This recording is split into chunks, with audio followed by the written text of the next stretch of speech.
Hi, Chris. Oh, hi. We can see you already. Are you showing your screen? Yeah, I'm the second after this one. Okay, just okay. Sorry for a moment. So we need this. So you surprised me a bit. Yeah, you were next in Not this one. One more. Sorry. Uh, it came as a surprise. Okay, I think I'm ready. Just tell me if you can see still the keynote presentation. Yes, we can. Good Okay. luck. Okay. Hi, my name is Chris, and I'm a CEO at Virbe.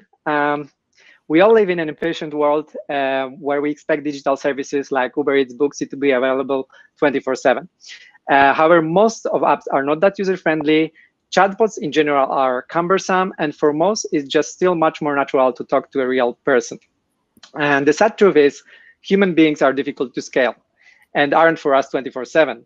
They also take vacations, sick leaves, require months of training, and tend to have bad days when communicating. The situation is totally opposite for virtual beings. They can work 24/7 in multiple places at the same time and always respond with a smile, just as instructed. Having said that, I would like to introduce you to Rika. She was one of our first virtual beings. And in our team, she's truly a jack of all trades. She can work as a shopping assistant, virtual influencer, and a math teacher at the same time. However, virtual being creation is quite complicated, time-consuming, and not that common. And it was also true for us in the beginning. That's why we decided to solve those issues once and for all and created Virbe, a turnkey solution for virtual being creation, which can easily be integrated into existing products and applications. We provide a variety of interactive models, which are brought to life by our behavioral engine. We incorporate our beings with state-of-the-art voice and conversational capabilities, as well as contextual gestures and emotions. Our beings can be deployed to any kind of mobile, TV, and VR, AR devices. Here are some examples of projects built with our technology, and one of them you can already see in our virtual booth today. There are two main revenue streams, and first one is premium services of custom integrations for enterprise customers, and the second one is a SaaS platform licensed in the B2B2B model, which will be also used by our partners, which will fuel our exponential growth. And we project that by the end of 2021, there will be more than 100 beings deployed with our technology. Virtual beings like Rika can be used in various markets, but in the current COVID reality, we have focused mostly on businesses related to e-commerce and social influencer marketing. Many say that virtual beings are the next big thing after chatbots, a market which is currently worth $2.6 billion with compounded annual growth rate of 30%. It still has much more room to grow. We have a competition mostly in the form of chatbot providers, white label products, and there are some companies already delivering premium services of virtual being creation, but none of them has built product, a SaaS platform, which has both virtual beings and chatbot engine capabilities built into one product.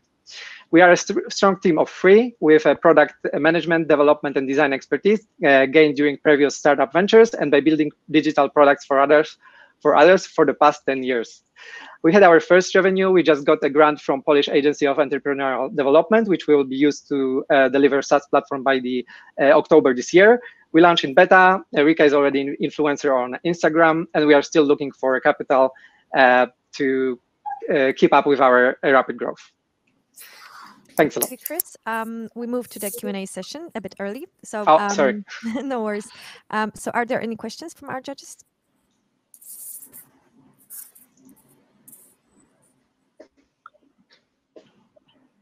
So, why the virtual being would be better in terms of solving problems or answering questions than the chatbots that we do experience? Mm-hmm. And I agree with you. It's not a very nice experience very often. Mm-hmm. So, do you train them differently? Is the algorithm behind different or? No, so the training process is the same as chatbots, but it's most important in the interface.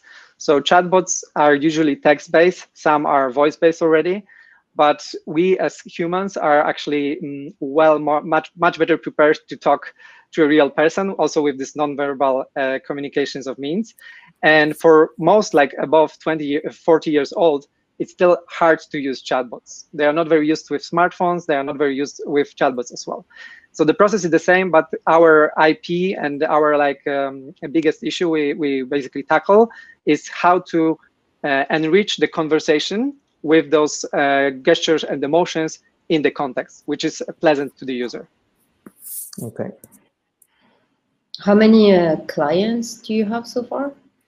So we had 2 customers, which we did just do a prototype implementations. We are now doing a project for VR AR Global Summit conference, which is hosted next week.